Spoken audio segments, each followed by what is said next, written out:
Alerte aux ouragans! Tout le monde se cache. La vitesse du vent dehors est de plus de 120 km/h. Cela semble beaucoup, mais voici une tempête qui se déplace à 645 km/h. Attends, de telles vitesses sont possibles? Eh oui, mais pour assister à une tempête aussi puissante, tu devras te rendre jusqu'à Jupiter. Alors que le voyage commence. La planète est énorme, près de 1300 terres pourraient tenir à l'intérieur de cette géante. Elle est aussi incroyablement chaude, les températures atteignant environ 23 800 degrés Celsius au cœur de la planète. Malheureusement, tu ne peux pas atterrir à la surface de Jupiter, car étant une géante gazeuse, elle n'a pas de surface solide. Mais tu peux aller plus loin dans l'atmosphère de Jupiter. Regarde ces épais nuages bruns, jaunes, rouges et blancs qui glissent tout autour. Ce sont eux qui donnent à la planète son aspect coloré et un peu strié.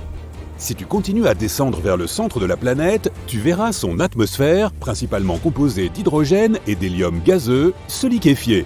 Cela se produit en raison de l'immense pression atmosphérique. Le noyau de la planète lui-même est un objet mystérieux. Les scientifiques n'ont toujours pas compris s'il s'agit d'une boule d'un épais liquide en fusion ou d'une roche solide dont la masse serait 14 à 18 fois supérieure à celle de la Terre. De toute façon, l'exploration de Jupiter n'est pas le but principal de ton voyage. Et non, tu t'es rendu ici pour voir la Grande Tache Rouge. C'est une énorme tempête qui fait rage dans l'hémisphère sud de la géante gazeuse. Ses plus hautes strates s'élèvent à plus de 8 km au-dessus du sommet des nuages environnants. La tempête elle-même est 1,3 fois plus grande que notre planète. En 2017, la sonde spatiale Juno de la NASA a réussi à collecter de nombreuses données sur la tache rouge. Et il s'est avéré que cette tempête monstrueuse descendait à plus de 320 km dans l'atmosphère de la planète. C'est 30 à 100 fois plus profond que n'importe quel océan sur Terre. Mais ces mesures sont probablement imprécises, et les véritables racines de la tempête pourraient être encore plus étendues. La Grande Tache Rouge est plus froide que le reste de l'atmosphère. Et n'oublie pas que les températures de Jupiter sont de moins 148 degrés Celsius au sommet des nuages. En revanche, plus on se rapproche du noyau, plus il fait chaud. Mystérieusement, les températures les plus élevées jamais enregistrées sur la géante gazeuse se sont produites dans l'atmosphère juste au-dessus de la Grande Tache Rouge. Là, la chaleur a atteint 1300 degrés Celsius. Cette température est plus élevée que celle de la lave sur notre planète. Les astronomes pensent que les turbulences causées par la tempête seraient capables de produire des ondes gravitationnelles et sonores qui pourraient être responsables de cette surchauffe. Mais la tempête elle-même est plus chaude en bas qu'en haut. Cela fait plus de 150 ans que les gens observent le vortex en mouvement sur Jupiter. Il y a quelque temps, les astronomes ont prédit qu'il allait progressivement ralentir et devenir plus petit, voire disparaître complètement. Mais cela ne s'est pas avéré être le cas. Après avoir analysé toutes les données recueillies à l'aide du télescope spatial Hubble, les chercheurs ont été déconcertés de découvrir que les vents, aux confins extérieurs de la tempête, avaient en fait pris de la vitesse. La variation de la vitesse du vent n'est pas supérieure à 2,5 km/h au cours d'une année terrestre. C'est un changement infime. Mais aussi petite que soit cette différence, elle est tout de même significative. La vitesse du vent au bord de la tempête peut atteindre une vitesse ahurissante de 650 km/h. C'est plus rapide que les tornades de la Terre. En même temps, si tu te trouvais au centre de la Grande Tache Rouge, tu ne serais pas si impressionné. Les vents s'y déplacent beaucoup plus lentement. Les scientifiques ont dû relever de nombreux défis lorsqu'ils ont essayé de résoudre le mystère qu'est la Grande Tache Rouge. On ne sait pas très bien ce qui alimente la tempête. Cela peut-il être dû à la nature de sa planète d'origine ? Comme il s'agit d'une géante gazeuse, Jupiter n'a pas de sol solide, il n'y a donc pas de friction, ce qui pourrait être la seule chose capable d'atténuer la tempête. Les gaz chauds de l'atmosphère de la planète sont toujours en mouvement. Ils montent, descendent, tourbillonnent, tout comme sur notre planète où l'air plus frais et plus chaud se mélangent et se fondent l'un dans l'autre, formant des tempêtes gigantesques qui tournent sur elles-mêmes. Les astronomes pensent qu'autrefois, plusieurs immenses tempêtes ont pu se réunir et créer la Grande Tache Rouge. Et maintenant, elles continuent de tourner en attirant constamment des gaz froids des profondeurs et des gaz chauds en altitude. De plus, la tempête pourrait absorber d'autres cyclones plus petits. Cela rend la Grande Tache Rouge encore plus puissante. Malheureusement, les épais nuages sur Jupiter ne permettent pas aux astronomes de voir ce qui se passe dans la basse atmosphère de la planète. Les scientifiques spéculent depuis des décennies sur ce qui pourrait se cacher sous la grande tache rouge. S'agit-il d'un volcan massif? Peu probable. Jupiter est principalement composé de gaz, et elle n'a pas de croûte qui pourrait se fissurer, laissant la lave s'échapper de l'intérieur de la planète.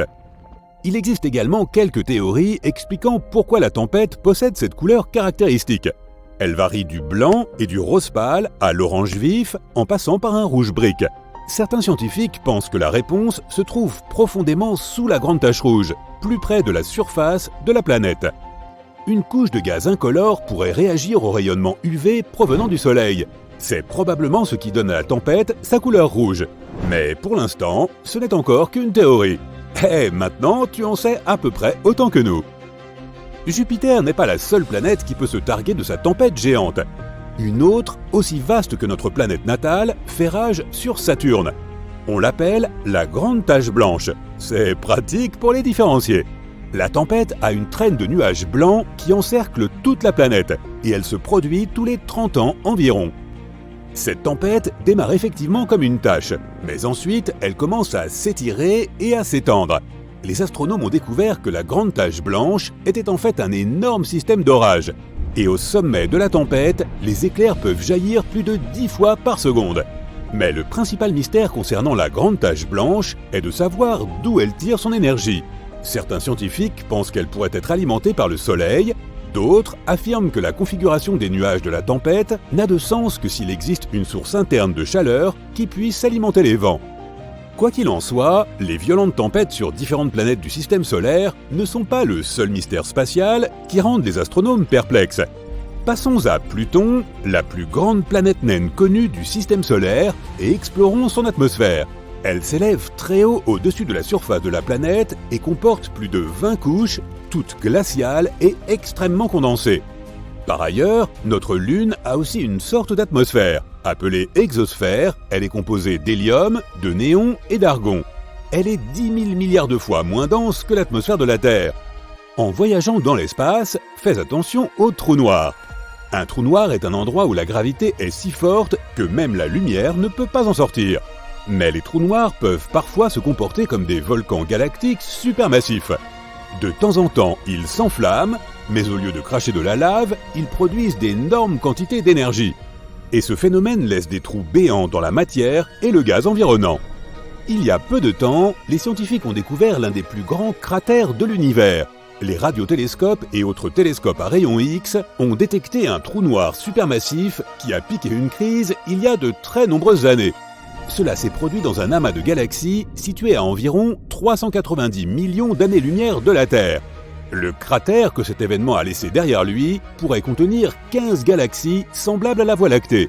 Oui, même moi ça me dépasse un peu. Pendant ton voyage à travers l'espace, réfléchis bien avant d'atterrir sur des planètes inconnues. Sinon, tu risques de te retrouver dans un endroit comme K2 141b. C'est une planète située en dehors de notre système solaire. À première vue, elle n'est pas si différente de la Terre. Elle possède des océans liquides qui s'évaporent, forment des nuages, se condensent et reviennent à la surface sous forme de pluie. Mais au lieu d'eau, il pleut des pierres. La surface de cette exoplanète est recouverte de mers de lave profondes de plusieurs dizaines de kilomètres. Les températures sur K2 141b atteignent 2700 degrés Celsius pendant la journée. C'est assez chaud pour que le magma des océans s'évapore dans l'atmosphère. Puis, des vents supersoniques qui peuvent se déplacer à une vitesse de 1600 mètres par seconde transportent cette vapeur de roche vers la face nocturne de la planète. Le magma vaporisé se refroidit, redevient liquide et tombe sous forme d'une pluie rocheuse. Pas vraiment ouf pour y passer des vacances. Il fait trop chaud, je passe mon tour.